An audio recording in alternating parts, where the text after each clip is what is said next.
नमस्कार साथियों।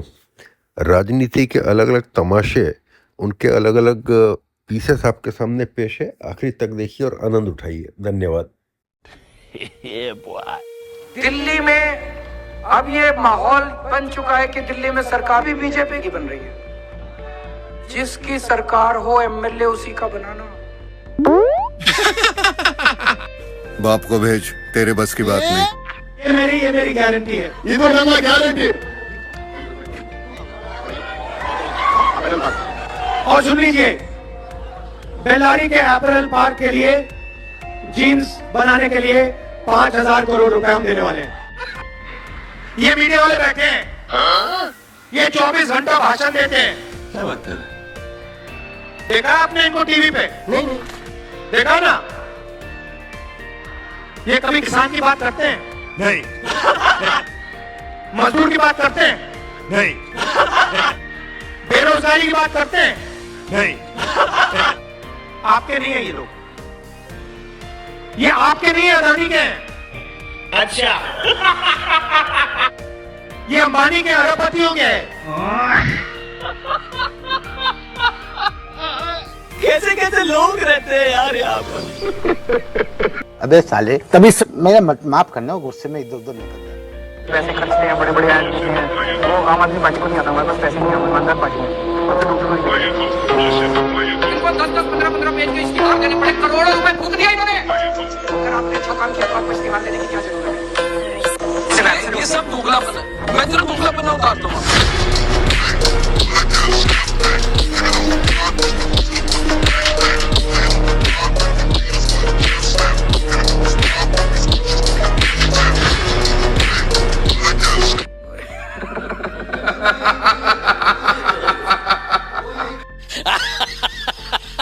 चला दिया जाए तो आपको पूरा मत मांगेगा कार्यक्रम में आप खड़े नहीं हो पाएंगे। 70,000 करोड़ रुपए के घोटाले का आरोप लगाया आपने अजीत पवार को, गले लगा लिया। आपने मुकुल राय सुवेंदु अधिकारी पे नाटा साटा स्कैम का आरोप लगाया, गले लगा लिया। हमारी पार्टी में किसी व्यक्ति के ऊपर कुछ नहीं होगा, कोई आरोप होगा उसे तुरंत इस्तीफा देना पड़ेगा। इसलिए हमने अपनी पार्टी में एक लोकपाल नियुक्त किया है। लोकपाल पता कौन थे? एडमिरल रामदास। टोपी भी उतार दी, जब तक टोपी जनता को पहना दी, लोकपाल जी को भी फेंक दिया। और आपने जो कथनी करने की बात की, सिर्फ 2 फैक्ट कोट करता हूं। मई 2012 केजरीवाल जी का ट्वीट है, कोई जाके चेक कर ले, शरद पवार जी के बारे में, उनके वर्ड मेरे नहीं। मुझे इस बात का आश्चर्य होता है कि इनके जैसा बेईमान आदमी इतने बड़े पद पर कैसे, उनका शब्द मेरा नहीं है। इनका स्विस बैंक का अकाउंट नंबर मेरे पास है, और जिस आदमी को जेल में होना चाहिए वो कैसे इतने बड़े पद पर बैठा है। और 2023 का ट्वीट है, आदरणीय शरद पवार जी से समर्थन मांगने के लिए आज मैंने उनसे भेंट किया। अब आइए, कथनी करने का अंतर क्या होता है? तब तक कहोगे कि मुझे तो सुन के आश्चर्य होता है, शीला दीक्षित के घर में 15 ऐसे लगे हैं, मुझे वो ये आश्चर्य। अरे कहना क्या चाहते हो? हम क्या करें? पूरी दिल्ली में घूम रहे हैं, लोगों का बहुत अच्छा माहौल है, लोग हमारे कामों को पसंद कर रहे हैं, सब लोग रियलाइज कर रहे हैं। बीजेपी ने कहा है कि अगर वो आ गए तो वो दिल्ली वालों की 5 सुविधाएं बंद कर देंगे। फ्री बिजली बंद कर देंगे, फ्री पानी बंद कर देंगे, सरकारी स्कूल बंद कर देंगे, मोहल्ला क्लिनिक बंद कर देंगे और महिलाओं की फ्री बस यात्रा बंद कर देंगे। बीजेपी ने ऐलान किया कि ये 5 सुविधाएं बंद कर देंगे। इससे लोगों को लगभग 20 से 25 हज़ार रुपये का महीने का नुकसान होना शुरू हो जाएगा। तो लोग नहीं चाहते कि इस तरह से उनको नुकसान हो, तो लोग आम आदमी पार्टी को वोट देंगे। और जो हम 2100 रुपये वाली हमारी योजना है, उससे लोगों को और भी फ़ायदा होगा।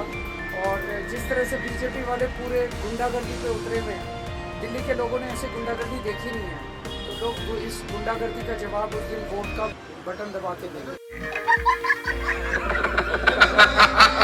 मुझे बताइए, आज सबसे बड़ा मुद्दा कौन सा है? मेरी शादी क्यों नहीं हो रही? आपने ललित का दूसरा सबसे बड़ा राष्ट्रीय मुद्दा कौन सा है? भगवान शादी क्यों कराई?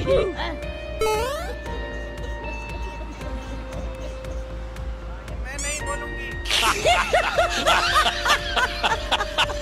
और सुनिए भाई और बहनों, कहानी खत्म नहीं हुई है। रुक जा और वहीं से मैंने सीखना शुरू किया। उस समय गाना था, काली तेरी गुस्से पर आंदा तेरा लाल।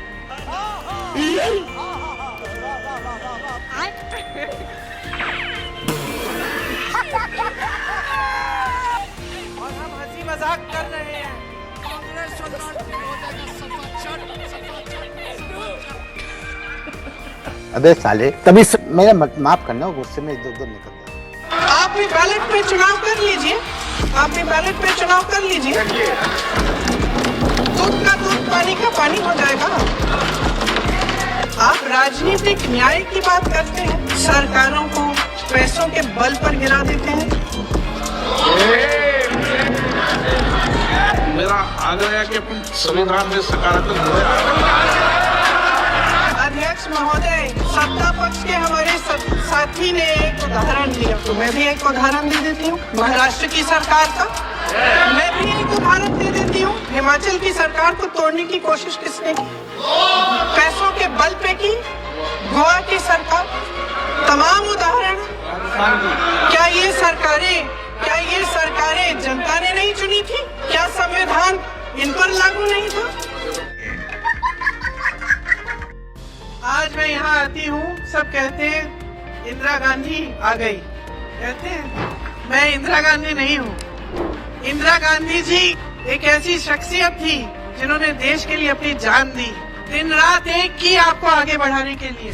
इंदिरा गांधी जी वो शख्सियत थी जो आपके सामने अगर आकर कुछ कहती थी तो करके दिखाती थी, क्योंकि आपके दिलों में उनके लिए श्रद्धा है, लेकिन उनके दिल में आपके लिए श्रद्धा थी। वही श्रद्धा उन्होंने हमें दी आपके लिए अपने दिलों में। अगर आपके मन में इंदिरा गांधी के लिए श्रद्धा है तो उसकी वजह है। अगर आप भूपेश बघेल जी में भरोसा करते हैं तो उसकी वजह है। अगर आप राहुल गांधी में भरोसा करते हैं तो उसकी वजह है। इसीलिए आज मैं आपसे वोट नहीं मांग रही हूँ, मैं जागरूकता मांग रही हूँ, मैं आपका विवेक मांग रही हूँ, और मैं ये मांग रही हूँ कि सच्चाई को समझो। सामना कभी हुआ है? मोदी जी हमसे क्यों मेलोनी से मिलेंगे, ट्रम्प से मिलेंगे, हमसे क्यों मिलेंगे? हम तो देश के नागरिक हैं। किसी कार्यक्रम में 2014 से पहले हम देश के साधारण नागरिक हैं, हमसे क्यों मिलेंगे? वो मिलते हैं बड़े बड़े लोगों से, अदानी जी से मिलेंगे, अंबानी जी से मिलेंगे, कपूर परिवार से मिलते हैं, हमसे क्यों मिलेंगे? वो उससे मिल लेंगे, ठीक है ना? चुनाव क्यों जीत रहे हैं?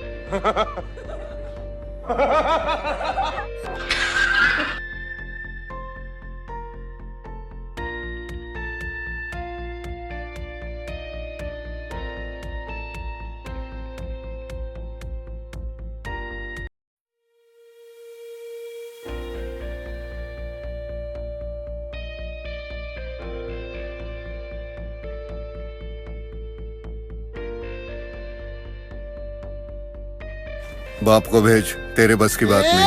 थोड़ा आपको समझाना चाहता हूं कि हम युवाओं के हाथ में और महिलाओं के हाथ में बैंक अकाउंट में पैसा क्यों डाल रहे हैं। इसके पीछे सोच है। अच्छा, सबसे पहले आपको महंगाई से राहत मिलेगी, मगर असली बात यह होगी कि जैसे ही आपके जेब में पैसा आएगा, आपके बैंक अकाउंट में पैसा आएगा, आप उस पैसे को खर्च करोगे। कोई शर्ट खरीदेगा, कोई पैंट खरीदेगा, कोई मोबाइल फोन खरीदेगा, कोई साइकिल खरीदेगा, कोई मोटरसाइकिल खरीदेगा, और जैसे ही आप ये माल खरीदना शुरू करोगे, वैसे ही हिंदुस्तान की फैक्ट्रियां चालू हो जाएगी। यही नहीं, अभी और सुनिए। और जैसे ही हिंदुस्तान की फैक्ट्रियां चालू होंगी, वैसे ही हिंदुस्तान के करोड़ों बेरोजगार युवाओं को उन्हीं फैक्ट्री में रोजगार मिलना शुरू हो जाएगा। क्या सोच है रे तेरी, मानना पड़ेगा। मिल्कीपुर का इकलौता चुनाव है। भारतीय जनता पार्टी ने अपनी पुलिस आगे कर दी है, एसओसीओ को निर्देश दे दिए हैं, डीएम एसपी पूरा इशारे पे लखनऊ के चल रहे हैं। वहाँ की आम जनता कह रही है, आम लोग, और आप भी जब गए होंगे, आपके सहयोगी गए होंगे, तो वो यही कह रही है जनता कि निष्पक्ष चुनाव होगा तो ऐतिहासिक जीत समाजवादी पार्टी की होने जा रही है। वो बचाना चाहते हैं बेईमानी से, जो उन्होंने बेईमानी बाई इलेक्शन में देखी। कहीं ये सोच सकते हैं कि लोकतंत्र में पुलिस को आगे करके वोट डलवा दें। ये बीजेपी के लोग और बीजेपी की सरकार पुलिस के इशारे पे काम करना चाहती है। हमें कहीं से डेटा मिला था और उस डेटे को मैंने ग्राफ में कन्वर्ट करके मैंने ट्वीट कर दिया, सोशल मीडिया पे डाल दिया। वहाँ के लोगों ने जवाब दिया, लेकिन उसके बाद जब दूसरा डेटा भी मैंने डाला, उसके बाद लगा कि वहाँ के अधिकारी, पदाधिकारी और सरकार के लोगों को साफ सूंघ गया। ये जो संस्कृति पैदा की जा रही डेमोक्रेसी में, अधिकारियों के माध्यम से वोट डलवाने की, ये परंपरा गलत है। कल को दूसरी सरकार आएगी और अगर इसी रास्ते पे चलेगी तो मुझे लगता है कि बहुत सारे इनके नेता वोट भी डालने नहीं जाएंगे। कौन है ये लोग? कहां से आते हैं? सरकार चाहे तो हमारी केंद्र की सरकार चाहे तो मेरी सरकार को बर्खास्त कर सकते हैं, और अगर चाहे तो मैं तैयार हूं, हमारा संकल्प पूरा हुआ, मैं अपने पद से इस्तीफा देने जा रहा हूं। और मैं केजरीवाल जी को कहना चाहता हूं, कोरोना जी, केजरीवाल जी बेचारे भूल गए होंगे, टेंशन बहुत है ना।